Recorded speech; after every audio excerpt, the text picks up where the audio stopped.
কাঁচা আম দিয়ে কাতলা মাছের এক দারুণ রেসিপি আজকে তোমাদের সাথে শেয়ার করব, যেটা একবার খেলে তোমরা এর স্বাদ ভুলতেই পারবে না, এতটা টেস্টি হয়। তো আজকে বানাচ্ছি আম কাসুন্দি কাতলা ভাপা। কাতলা মাছের হয়তো অনেক রেসিপি তোমরা খেয়ে থাকবে, তবে এটা অবশ্যই একবার ট্রাই করে দেখো। তাহলে চলো আর দেরি না করে বানিয়ে ফেলি আম কাসুন্দি কাতলা ভাপার রেসিপি। তো প্রথমে আমার লাগবে এখানে কাতলা মাছ। আমি এখানে পেটির মাছটাই নিয়েছি। তোমরা যে কোনো মাছের পিস দিয়ে এটা করতে পারবে, কোনো অসুবিধা নেই। তো মাছের মধ্যে একটু নুন আর একটু হলুদ গুঁড়ো দিয়ে মাছটাকে ভালো করে মাখিয়ে নিতে হবে। মাছ ভালোভাবে মাখানো হয়ে গেলে এবার এটাকে সাইডে রেখে দেব। আর আজকের এই আম কাসুন্দি কাতলা ভাপা বানানোর জন্য আমাদের প্রয়োজন একটা গোটা কাঁচা আম। এই কাঁচা আমের খোসাটা ভালোভাবে ছাড়িয়ে নিয়ে ছোট ছোট করে টুকরো করে নিচ্ছি। এটাকে আমি পেস্ট বানাবো, তার জন্য আমি ছোট ছোট করে টুকরো করে নিলাম। এবার একটা মিক্সিং জারের মধ্যে এই টুকরো করে রাখা কাঁচা আমগুলোকে দিয়ে দেব। আর এর মধ্যেই দিয়ে দেব অল্প একটু আদা রসুন, দিয়ে দেব ঝালের জন্য 2 থেকে 3টে কাঁচা লঙ্কা, আর দিয়ে দেব একটু সাদা কালো সর্ষে।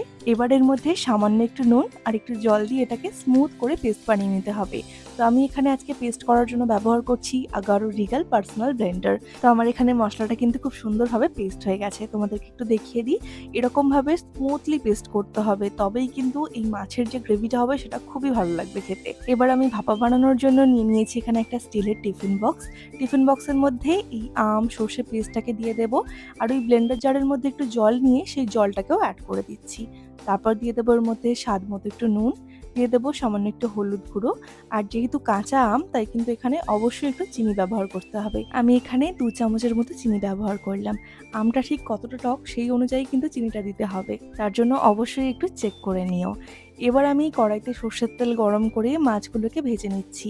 এই মাছগুলোকে একটু এপিট ওপিট উল্টে লাল লাল করে ভেজে নেব। তোমরা চাইলে একটু হালকাও ভাজতে পারো, এটা একদমই পছন্দ মতো। আমার একটু মাছটা লাল করে ভাজতেই বেশি ভালো লাগে, তাই এখানে একটু লাল লাল করেই মাছটাকে ভেজে নিলাম। মাছের দুপিটটা ভাজা হয়ে গেলে এবার এগুলোকে তুলে নেব। কাতলা মাছের অনেক রেসিপি আগে ট্রাই করেছি, তবে কাঁচা আম দিয়ে কিন্তু সত্যি এটা খেতে অপূর্ব লাগে। তো এখানে আমার মাছগুলো ভাজা হয়ে গেছে। এবার মাছ ভাজার তেলটাকেও কিন্তু আমি আম সর্ষের যে পেস্টটা আছে তার মধ্যে অ্যাড করে দিলাম। এক্সট্রা করে কোনো কাঁচা সর্ষের তেল আমি এর মধ্যে ব্যবহার করছি না। তারপর ভালো করে মিশিয়ে নেব। মেশানো হয়ে গেলে এবার এর মধ্যে এক এক করে ভেজে রাখা মাছগুলোকে দিয়ে দেব। আর দিয়ে দেবো এর মধ্যে কয়েকটা চেরা কাঁচা লঙ্কা। তোমরা চাইলে এখানে কাঁচা সর্ষের তেলও ব্যবহার করতে পারো মাছ ভাজার তেলটাকে না দিয়ে, এটা একদমই অপশনাল। তারপর টিফিন বক্সের ঢাকনাটা ভালোভাবে বন্ধ করে দিয়ে এবার এটাকে ভাপাতে দেব। তার জন্য আমি একটা প্যানের মধ্যে জল গরম করে নিয়েছি। জলের মধ্যে একটা স্ট্যান্ড দিয়ে দেব। এবার টিফিন বক্সটা বসিয়ে আমি চাপা দিয়ে এটাকে 10 মিনিটের জন্য ভাপাতে দেব। 10 মিনিট পর আমি ঢাকনাটা খুলে টিফিন বক্সটাকে বার করে ঠান্ডা হতে দেব।